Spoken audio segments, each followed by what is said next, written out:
das câmaras de gás de Auschwitz e o sentimento é muito horrível, cara. Uma experiência que te acrescenta muito como ser humano, como sociedade. E você vê assim, as fotos dos adultos já é triste, mas ver as fotos das crianças, o semblante das crianças de medo, de desespero.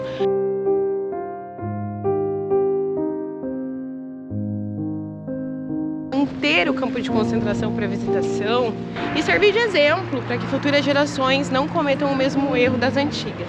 Estamos para lá da fronteira em Cracóvia, aqui na Polônia, e hoje nós vamos fazer, na verdade não dá para chamar de passeio, né? Nós vamos fazer uma visita ao campo de concentração de Auschwitz, que fica aqui pertinho, mais ou menos uma hora e meia de trem, pelo que a gente calculou.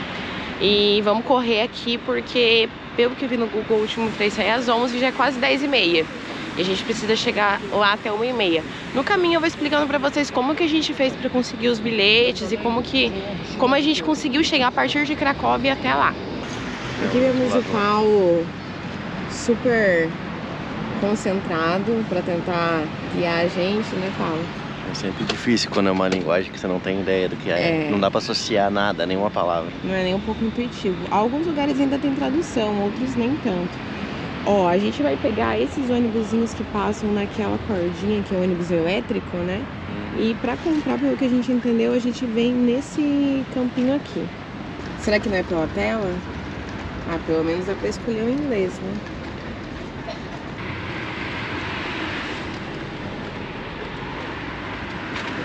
Conseguimos o nosso bilhete. Foi um pouquinho chatinho ali para conseguir comprar, tá? Era bem intuitivo, porém a máquina não tinha um touch muito bom. Aí o Paulo foi tentar comprar e foi se formando uma fila atrás dele ali, o negócio não saía, mas deu certo. O valor que a gente pagou foi 6 zlotys e é um bilhete que você compra único para andar durante 60 minutos. Então agora nós vamos esperar, que é aquele tipo de ônibus que a gente vai pegar. O problema é que eu acho que aqui os caras vão guinchar ele, tá? Como assim, guinchar? Eu acho que o trem estragou. Meu Deus. Bom, pessoal, mudanças de planos, a gente acabou vindo de metrô. Como o Paulo falou lá no vídeo, quando a gente estava andando, o nosso ônibus ele estragou e a gente não sabia quanto tempo ia demorar. Tinha uma estação de metrô ali pertinho e viemos pra cá de metrô. Agora a gente já tá na estação principal, que é onde nós vamos pegar daqui. Eu não sei se vai ser trem ou ônibus ainda, mas a gente vai mostrar pra vocês. Que essa estação, você está pra ver o nome lá longe, que é a Kraków-Główny. A gente não sei falar polonês, tá?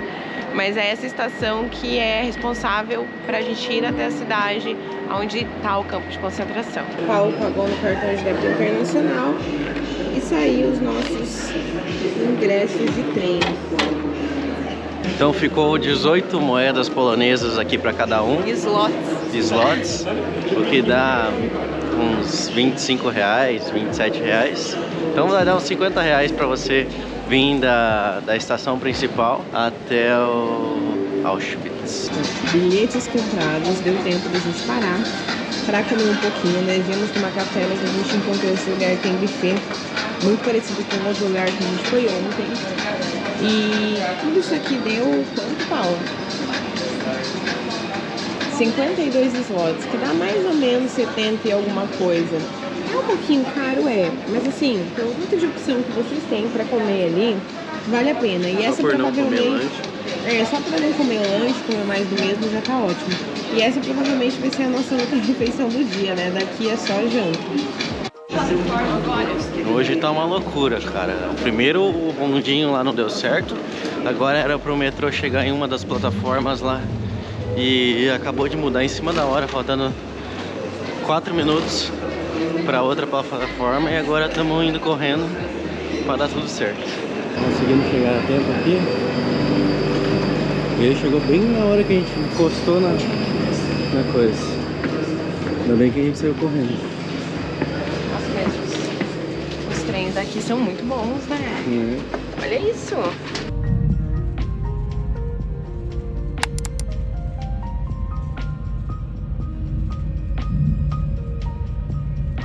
Sobre os trens, eu até tinha cogitado comprar antecipado, porque para essa viagem eu comprei todas as nossas, pelo menos as nossas idas de país para país, tudo antecipado.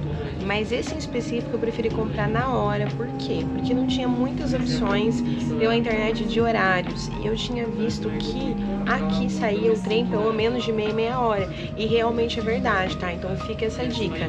O trem, eu não sei como que é o ônibus porque a gente não pegou.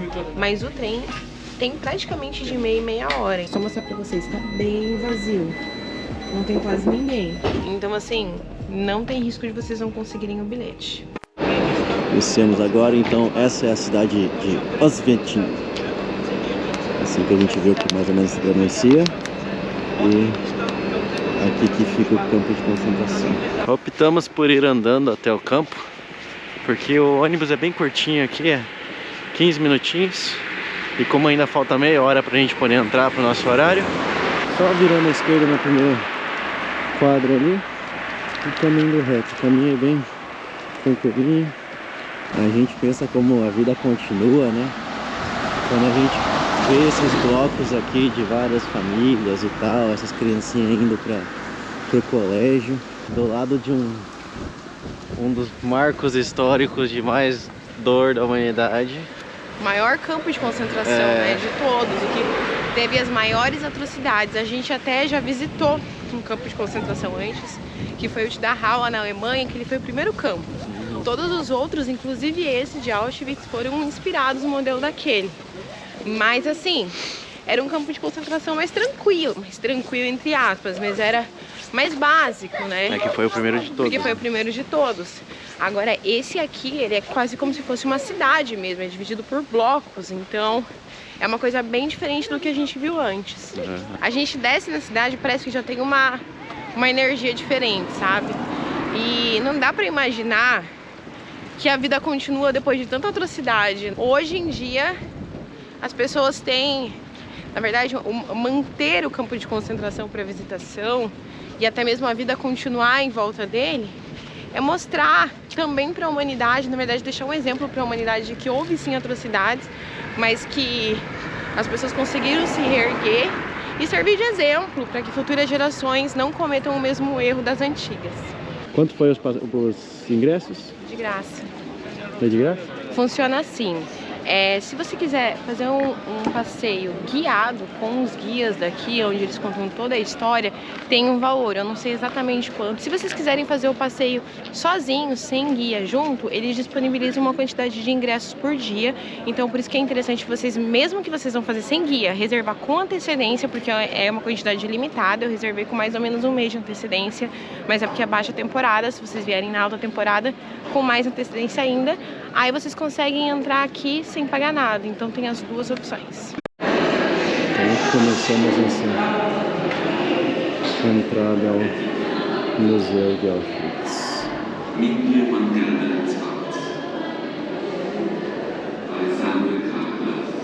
Aqui que começam a falar o nome dos mortos, lembra?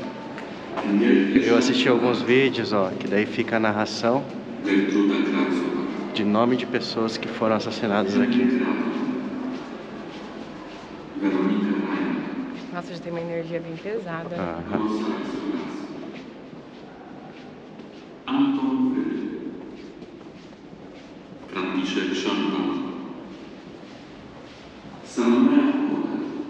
O fato da gente estar entrando sozinho e ficar esse silêncio só com as vozes dos nomes das pessoas dá um negócio muito ruim, sério, muito ruim. Dá a sensação, na verdade, que é a gente que tá entrando, sabe? É uma imersão aqui já de primeiro baque, ainda nós estamos sozinhos, né? Não tá vindo nenhum grupo, nem pra frente, nem pra trás. E esse dia é meio cinza também, né? Então é pesada a energia, gente, bem pesada mesmo. Bom, então aqui é a entrada para o Auschwitz I, né? Que era o primeiro complexo dele, que é todo feito de tijolos. E aqui que tem essa emblemática frase, infelizmente, que ficou, que é o trabalho liberta. É uma ironia, né? Porque aqui, de fato, o trabalho lento era uma forma de extermínio também, né? E essa falsa ilusão de que se você trabalhasse, você ia ter a liberdade, o que infelizmente para muitos não veio. Nessa primeira parte, logo depois da entrada, Já tem um aviso aqui falando que todos os prisioneiros que tentavam escapar eram deixados largados aqui pelo chão, como um aviso para os outros, para eles não tentarem fugir. Nesses primeiros blocos aqui, em 1941, cerca de 10 mil prisioneiros ficaram por aqui. O que conta a história é que quem não aguentava trabalhar tinha que ficar andando pelado durante o inverno pelos blocos. Eles não podiam parar, porque senão eram fuzilados. Ou você era congelado ou morria de fome. E aqui, dentro dos próprios blocos, tem as grades, né, de separação entre elas. E aqui mostra um mapa onde todos os campos de concentração foram espalhados, né? Não apenas na Alemanha, mas em vários países. Na Itália, por exemplo, aqui na Áustria, na Alemanha, na Hungria, na Iugoslávia, na Eslovênia, na República Tcheca. Então vários países participaram. Nessa parte ali a gente não podia gravar, mas em sua maioria ficou concentrado em explicar, né, sobre as famílias que eram ciganas, que eles chamam de Sinti Roma, que eram as famílias que tinham outro tipo de língua, uma linguagem mais cigana deles. É que os ciganos, pra quem não sabe, eles têm até mesmo um idioma próprio. Isso acontece até hoje, tá? É um grupo étnico mesmo, não sei se esse é o melhor termo de se dizer, mas eles têm a sua cultura, o seu idioma, então eles também caracterizavam para saber se era cigano ou não, utilizando essa questão do idioma. Aqui tem várias frases onde dizem que os judeus não tinham direito de votar, os judeus são obrigados a se identificar como judeus e aquele que não obedecesse seria punido.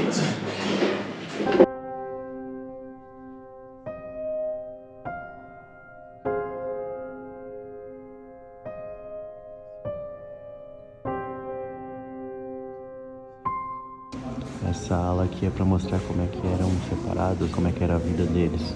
Então eles deixavam de se tornar uma pessoa, se tornavam esse número e eram separados daí em categorias de acordo do tipo de prisão que eles tiveram.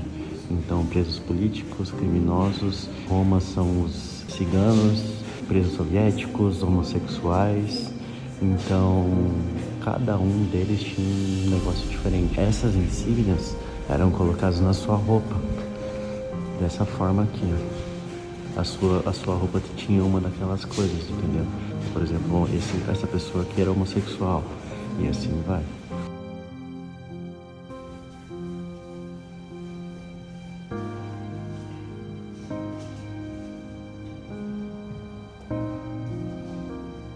Segundo os dados, cerca de 232 mil crianças e adolescentes foram trazidas para cá, em sua grande maioria, e todas as que eram judaicas foram diretamente para a câmara de gás. Então você pensa, por exemplo, a nossa cidade, que tem 400 mil pessoas, metade da nossa cidade foi assassinada ali de crianças que vieram para cá. Aí é muito triste ver as fotos que quando eles chegavam aqui, eles tiravam de todas as pessoas já com o cabelo cortado, com a roupa, e você vê assim, as fotos dos adultos já é triste, mas as fotos das crianças, o semblante das crianças de medo, de desespero, de choro, é muito, muito, muito pesado ver aquilo, sabe? Pensar que talvez foi um dos últimos momentos de vida daquelas crianças, já que elas eram mortas praticamente no momento que elas eram trazidas para cá. Aqui é a demonstração de como os prisioneiros ficavam no verão de 41. Eles jogavam os colchões, né, que são feitos de palha, no chão.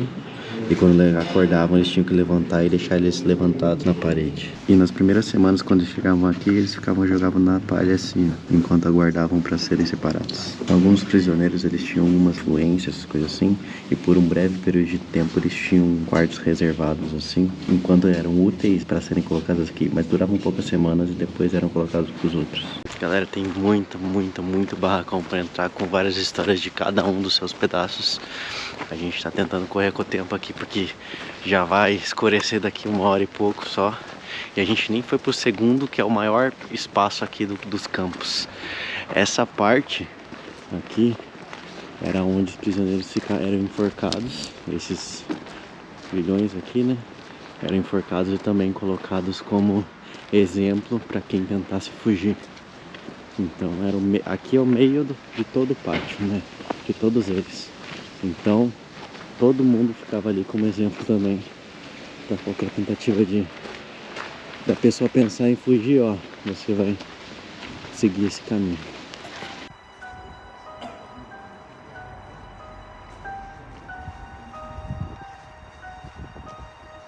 Essa é a parede de fuzilamento. A gente chega aqui já dá um ruim no coração, um aperto no coração. Pensar que milhares de pessoas foram mortas aqui. A galera ali colocou bastante homenagens delas e coisas. Nossa, deu um ruim muito grande só de entrar aqui. Aqui era a última saguão que eles entravam para deixar suas roupas, que acontecia a última conversa antes da execução. Embaixo do complexo onde a gente está, ali no fundo, eram as cenas onde os prisioneiros que eram condenados à morte ficavam morrendo de fome pra lá. E aqui pro meio foi onde os primeiros experimentos de sufocação começaram a aparecer. Essa era a entrada, então, de uma das celas. Aqui era uma câmara de gás. Essa era uma cela que as pessoas ficavam para morrer de fome. Tem um padre que ficou bem conhecido sobre ela porque ele se matou para salvar outro prisioneiro aqui que ia morrer de fome.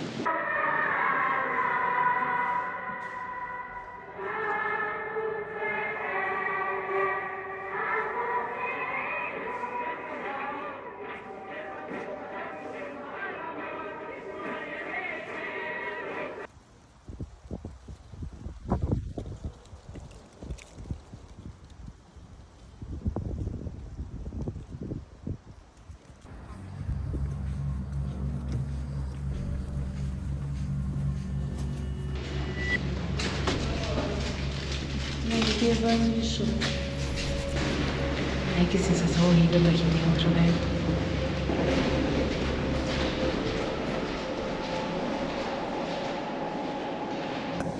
Aqui é uma das câmaras de gás de Auschwitz e o sentimento é muito horrível, cara.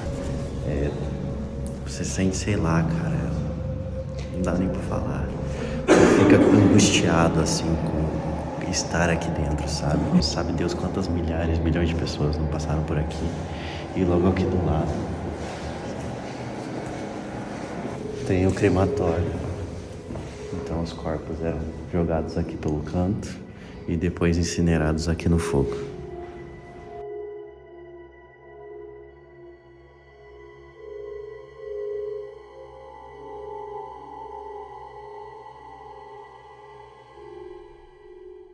E finalizando aqui, depois do Auschwitz I, né, viemos até o segundo campo.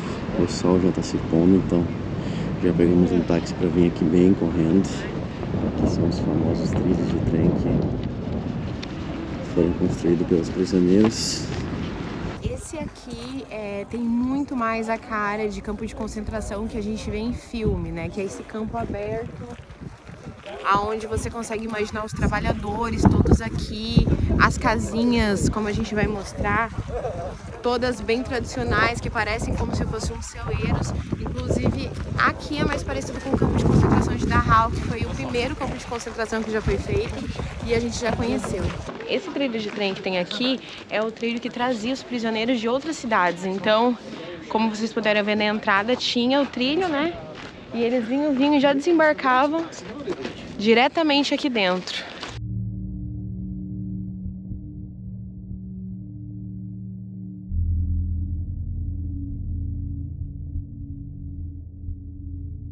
O local realmente é como se fosse um celeiro. Parece muito com um celeiro. Aqui dentro, como a gente já comentou algumas vezes, e não tem como não repetir, a atmosfera é muito forte, muito pesada, ainda mais que estando só nós aqui, esse silêncio absurdo, é difícil. Cabiam 51 cavalos e foram adaptados para os prisioneiros. E mais de 400 pessoas ficaram aqui, nesses estabelecimentos. Muitas morriam de doenças, de diarreia, de fome, de frio. E sem condição nenhuma de algum humano poder sobreviver aqui.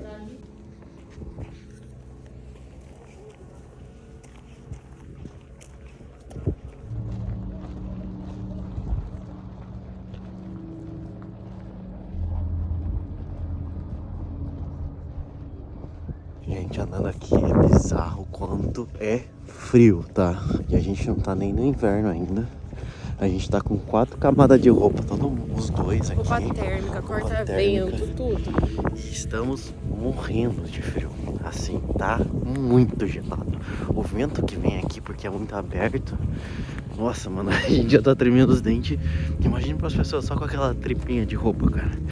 Isso quando eles não deixavam as pessoas sem roupa no meio do inverno, né? Nos campos. É um negócio muito bizarro. Então, diferente do Auschwitz 1, aqui as casas não são feitas de tijolo. Elas são feitas de madeira, sem isolamento nenhum, sem nada. Porque aqui literalmente foi projetado para ser uma área de extermínio. São 4 câmeras de gás gigantescas feitas, né? Onde eles jogavam as pessoas lá, falando que elas iam tomar banho.